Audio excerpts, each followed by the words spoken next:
She screamed and dropped the pocket of clothes she wanted to spread. She ran upstairs, heading to her room, but Abeni caught up with her and touched her shoulder. She stood there, very scared and unable to move. Abeni moved closer to her and she whispered in her ears, "Take me home, take me home." Mama Ifeanyi stood there, frozen and paralyzed by shock. Abeni's ghost took possession of her body as she remained frozen.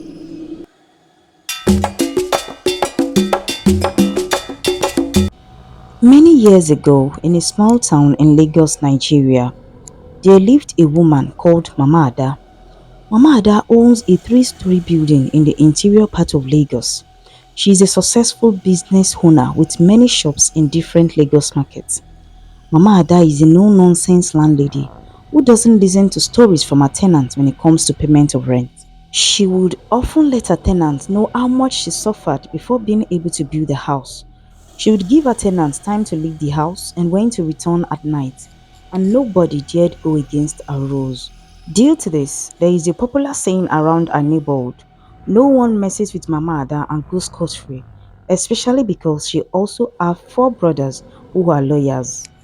Whenever Mama Ada wants to rent out any of her apartments, she would give priority to people who have more money to pay, which means she's getting 2 or 3 times the normal house rent cost in her neighborhood.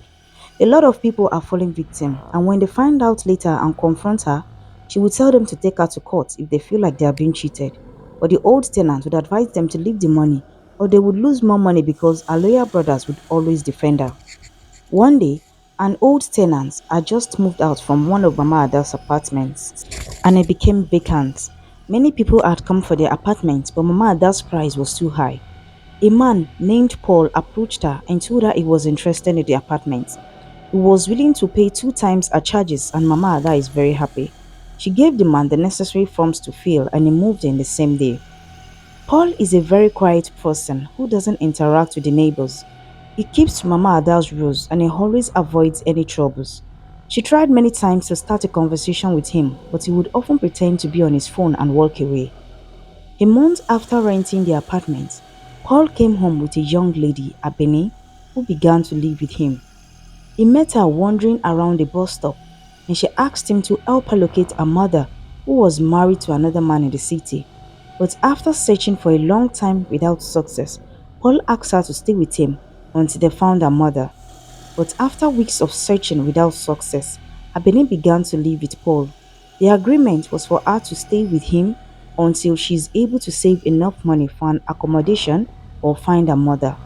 She began to think of how to make money, and she spoke to Mama Ada to allow her sell food at the front of the house. And luckily for her, Mama Ada accepted, although she made sure that Abeni paid her what shop renters pay in the neighborhood. Every morning, Abeni would sell delicious jollof rice, beans and yams to school children, and everyone liked her food. Then at night, she would sell bean cake and cornmeal and retire to bed. Sales were booming as school children would queue to buy a delicious jollof rice, and some would even fight just to have a taste of her sumptuous meals. The single men would often queue at night to have a taste of her food after a stressful day at work. As time went on, people around the neighborhood began to suspect that Abene might have a secret ingredient that makes her food taste special. A lot of people tried to spoil her business, but they were not successful because of the cheerful but secretive nature of Abene. She would smile and joke around with her customers, but she never gave room to any form of familiarity. So, nobody knows anything about her. One morning, Mama Ada woke up to noises coming from outside her house. She found a group of school pupils waiting in line for Abeni. She was surprised. She had seen Abeni and Paul the previous night, and they told her they were traveling. Abeni had even given her the key to the apartment, telling her she would be back by weekend and she doesn't want to lose the key since Paul would not be around. Why did she not inform her customers? Mama Ada thought aloud, angry that her early morning prayers were interrupted. She told the customers that Abeni will not be available until the weekend, and they grumbled, leaving one by one. 3 days after Paul and Abeni left home, the neighbors began to perceive a foul stench from the apartment. At first, it smelled like a rat. By the fourth day, the odor was unbearable, and Mama Ada instructed some of the men to break down the door. but they were scared of being accused of thefts. So Mama Ada had to document the whole process with her phone's video recorder. As the door was flung open, the scene that met Mama Ada and her tenant was too gory and everyone ran off. Mama Ada stood there with her mouth wide open and her phone fell off from her hands. Abeni's lifeless body lay on the ground with stabs and bruises all over her body. Her hands were tied and her mouth gagged with a white cloth now stained with blood. Mama Ada did not know what to do. She called her lawyer brothers to explain what happened, and they quickly involved the police. Abeni's body was evacuated, and the forensics experts began their investigation. During questioning, they asked Mama Ada to provide Paul's full information, but when she brought out his file, she found out that he did not include any next of kin or previous address. The money he offered to pay Mama Ada when he wanted to rent the house was her priority. She did not do her due diligence before giving the apartment to Paul. The number on his file was also unreachable, so apprehending Paul would be really challenging. And since none of Abeni's family was known, the case seemed like a hard nut to crack. 7 days after the death of Abeni, the residents of Mama Ada's apartment began to experience some strange occurrences. Very early in the morning, as people prepared to go to work, they would often hear sounds of pots, pans, and spoons where Abeni used to cook before her death. One of the neighbors once heard Abeni asking people to come buy her hot food, but when they reported the case to Mama Ada, she believed they were lying. At night, people would hear knocks on their door, but when they open up, no one will be there. One day, a tenant came back home late at night to find the door locked. He knocked several times, but no one opened. He called his wife, but she was not picking up. When he turned back, he found the lock open and he thanked the person who opened it. He also saw the person enter Paul's apartment. Scared at what he saw, he ran inside his apartment. When he explained what he saw to his wife, she was scared but did not know what to believe. One night, another tenant was making a call at his balcony when he saw someone enter Paul's apartment. He called out to the person, but they did not answer. He had a chilling feeling when the fellow looked back and the hairs on the back of his neck stood up. He saw her glowing red eyes as he rushed back inside and closed his window blinds. None of the tenants was able to sleep well since the death of Abeni, and soon it became very evident that the house is haunted. Footsteps can be heard in the middle of the night, and sometimes screams and cries for help will keep the tenants awake at night. The tenants continued to hear Abeni's night and morning cooking sounds too, and fear continued to rise among them. Some of the tenants even perceive a food aroma, and some people see her wandering in the compound when they look out their window at night. As the event continued to get worse, the tenants began to leave one after the other. Some people had to leave even though their rent were yet to expire and Mama Ada did not refund them. Mama Ada was happy about this because she would be getting new rent from new tenants. Meanwhile, Paul's apartment is still under lock and the police are investigating Abeni's death. 6 months after her death, Mama Ada was becoming impatient. She is not happy that the apartment is unoccupied and she needs to rent it out as soon as possible. But since her property is in Lagos, where there is high housing demand, she rented out all the apartments in less than 1 month, including Paul's apartment. She rented them out cheaply to lure unsuspecting tenants. A female student of a university around the area, Blessing, paid for Paul's apartment. The other apartments were occupied by Mama Ifeanyi, Friday, and some married people with kids. The new tenants know nothing about the reasons for the mysterious event happening in Mama Ada's house. Whenever they complain to her, she would tell them that the sound is coming from the next building. So they did not understand what was going on until one night. Blessing had just returned from lectures. She was stressed out and decided to take some rest. As she laid on a chair, she saw a shiny locket beside her window. She picked up the locket to examine it and she saw two pictures, a picture of a young little girl on one side and a picture of an elderly woman on the other side. She wore the locket and looked at herself in the mirror. The locket looked so beautiful on her and it began to sparkle, and a white light appeared behind her. She turned to look at the light, but found nothing there. But when she turned to look back at the mirror again, Abeni's ghost stood right behind her. She looked angry with her bright red eyes, and Blessing screamed. She strangled her with the locket as she continued to scream. Her neighbors heard the scream and they rushed to find out what was happening, but her door was locked. They called her to her, but she couldn't respond because she was being strangled.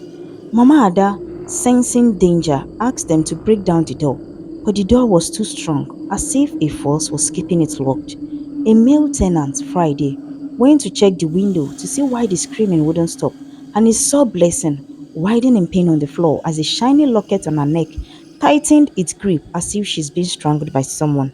He saw her body move as if being pulled up by someone. She hung in the air as the locket continued to tighten around her neck. After a while, Friday saw her fall to the ground, hitting her head on the tiles. He watched as Blessing tried to talk as she touched her neck. She pointed to a direction in the room, but Friday could not see anything. He went back to the front door and tried to help out by kicking the door, and surprisingly, it flung open. But by the time they got inside, Blessing couldn't breathe well and her neck was bent to one side. Friday checked her neck, but the shiny locket was no longer there. Friday did not understand what just happened, and he began to think that he was hallucinating. Where is the locket? He thought aloud.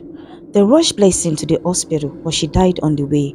The tenants were shocked at Blessing's death, barely a week after she moved into the house, and soon they began to pay attention to the events happening around them. People began to ask questions around, but Mama Ada would often dismiss it. 1 week after Blessing's death, the tenants began to hear sounds from Abeni's cooking pot and spoon, and how she would tell people to patronize her.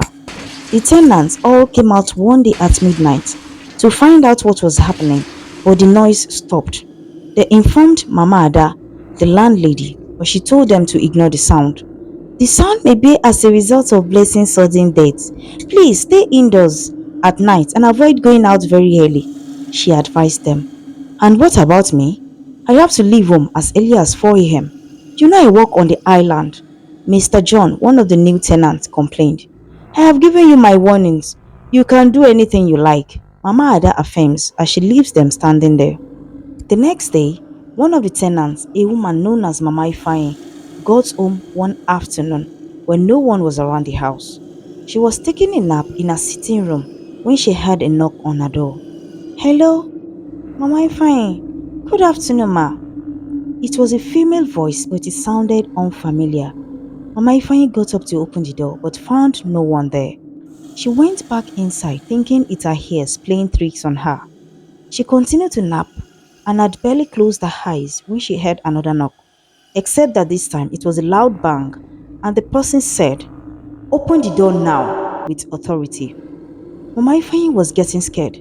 She sat on the chair and asked, shivering, Who is there? Who are you? It is Abeni, your neighbor. Please, I need to go home. Take me home, please. I'm suffering here. Abeni said, sobbing. Take you home? Where is your home? Mama Ifeanyi asked, confused. Osho is my home. Take me there, please. Abeni sobs as she continues to beg Mama Ifeanyi to take her home. Mama Ifeanyi woke up suddenly and she realized that she was just dreaming. She did not think much of the dream until she heard a knock on the door and she opened it with sleepy eyes. She heard a soft "Take me home" by the door without seeing anybody, and she rushed back inside and locked her door immediately. She was very scared. When her husband arrived at night, she told him about her experience that afternoon. He shrugged it off and asked her to stop hallucinating, but she replied that she feels a presence whenever she's in a compound, especially at night. Her husband told her to forget whatever dream she had. It's only a dream. After their dinner, he told her that he had a surprise for her. He took her downstairs to show her the new car he had just bought. Mama Ifeanyi was very happy and she jumped up in excitement, hugging her husband. That night, she asked her husband where he got the money to buy the car. because she's aware of the current financial situation. But he replied that a colleague at work sold it for him, so he doesn't have to pay all the money at once. The next day, Mama Ifeanyi woke up earlier than usual to prepare her kids for school and leave home with them because she's scared of what happened the previous day. She put her clothes in the laundry machine and at the same time prepared her children's breakfast and lunch. She removed the clothes when they were ready and she was about to spread them on the clothesline inside the compound. On her way to the clothesline, Abeni walked towards her and she greeted her, but Abeni did not reply. When Mama Ifeanyi turned to look at her, she saw her red glowing eyes. Mama Ifeanyi was shocked. She screamed and dropped the pocket of clothes she wanted to spread. She ran upstairs, heading to her room, but Abeni caught up with her and touched her shoulder. She stood there, very scared and unable to move. Abeni moved closer to her and she whispered in her ears, "Take me home, take me home." Mama Ifeanyi stood there, frozen and paralyzed by shock. Abeni's ghost took possession of her body as she remained frozen. Her husband was ready to go to work and he was surprised to see her looking scared and standing at a spot. "I think your food is ready and the kids are looking for you. Are you done spreading your clothes?" he asked as he moved closer to his wife, but she did not leave the spot. He moved closer to her and tried to touch her, but her body was as cold as ice. He shook her violently, but she remained at the same spot. He began to call for help, and his neighbors came out to help. Her eyes were wide open, but she could not speak or move, so they took her to the hospital. The hospital couldn't do much, as the diagnosis shows she's doing perfectly alright. So they discharged her the next day. She still hasn't spoken, and she has also refused to eat. She only sits at a spot looking at the TV all day. Her mother, who had come to be with her and look after her three kids, would try to talk to her, but Mama Ifeanyi would continue staring at the same spot. At night, when the kids had retired to bed, Mama Ifeanyi's mother sat with her. She began to talk to her and help her remember the good times they shared together. But Mama Ifeanyi stood up suddenly, walking towards the door. She shut the door and faced her mother. "I want to go home. I need to go home now. Take me home," Mama Ifeanyi said with an unfamiliar voice.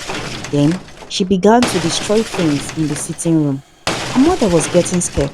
She picked up her phone to call her daughter's husband. "Please come back home quickly. I don't know what is wrong with her." Mama tried to prevent her from further damaging things by holding her hands from behind, but she wriggled free and pushed her away. Mama hit her head on the sofa as she fell to the ground. Mama crawled to the children's room and she locked it from behind. She placed a chair behind the door and sat on it. The children were awake now. She hugged them and began to pray silently. Mama Ifeanyi tried to enter the room, but Mama's thoughtfulness helped prevent her. Her husband arrived at that moment and he started banging on the door. She opened the door for him and he was shocked to see the whole sitting room destroyed. He tried to ask if she was okay, but she choked him on his neck. She lifted him above the ground as he tried to make her stop. "Thief! Liar!" she screamed. She threw him off to a corner of the room and he hit his head on the tiles. Blood gushed out of his head as he lay helpless on the floor. Mama wondered why Mama Ifeanyi would do that to her husband and even call him a thief. She had opened the door when Papa Ifeanyi came in and she saw the whole event. She started screaming for help and Mama Ada heard the commotion. She went upstairs to find out what was happening and she was shocked to see Abeni's ghost on Mama Ifeanyi's face standing before her.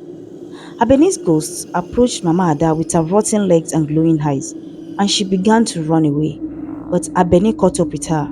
"I want to go home. I need to go home. Please let me go home." Abeni's ghost roared. Mama Ifeanyi fell to the ground, exhausted, and Abeni's ghost left her body. The other tenant got to the scene, and Papa Ifeanyi's body was taken to the morgue. Mama Ifeanyi woke up the next day and she cried, knowing her husband was gone. By evening, she went to meet Mama Ada that evening. She asked her, "Who is Abeni?" Mama Ada feigned ignorance at first, but when Mama Ifeanyi threatened her, she began to talk.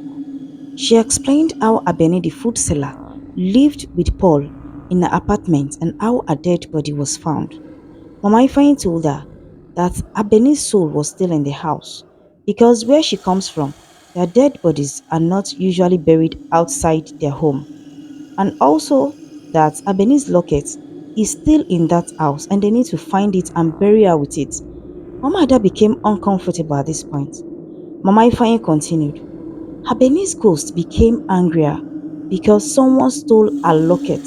She's out on revenge on whoever stole it, and she said she won't stop until she kills every living being in this house. My husband is just the start, Mama Ifeanyi said, sobbing. The landlady consoled Mama Ifeanyi. She told her that she doesn't know anything about the locket and that they have tried everything to find Abeni's parents, but it's all been a dead end. Paul, the person who rented the apartment, is also untraceable. So what do I do? Mama Ada complained. Anyways, find the locket or you won't have peace in this house. Abeni is not gone, and a second comment would be very bad. Mama Ifeanyi warned her landlady. Mama Ifeanyi also tried to warn some of her neighbors about the dangers of remaining in the house, but they did not believe her. With the help of her mother, she packed her things that day and left the house with her kids, crying as she left. She will be staying with her mom in a nearby town until she is able to get an apartment. After she left, Mama Ada called a meeting. She lied to all her tenants that Mama Ifeanyi is mentally unstable and she killed her husband as a result. So, she would advise them to take anything she says with a pinch of salt. A week after the tragic death of Papa Ifeanyi, Friday began to have nightmares. One night, he was sitting in the compound, taking some fresh air, when Abeni sat beside him. She began to cry. She asked Friday to get a locket for her. She said she knows he recognizes it because he saw it when Blessing was dying. Then she told Friday to take her home. When Friday asked her where the locket was, Abeni pointed at an apartment and she said she took it. Who killed Abeni and who stole the locket? Watch out in the next part of this story. Mama Ada, the landlady, and the ghost of Abeni the food seller. Thank you so much for watching. Have a great day. Bye.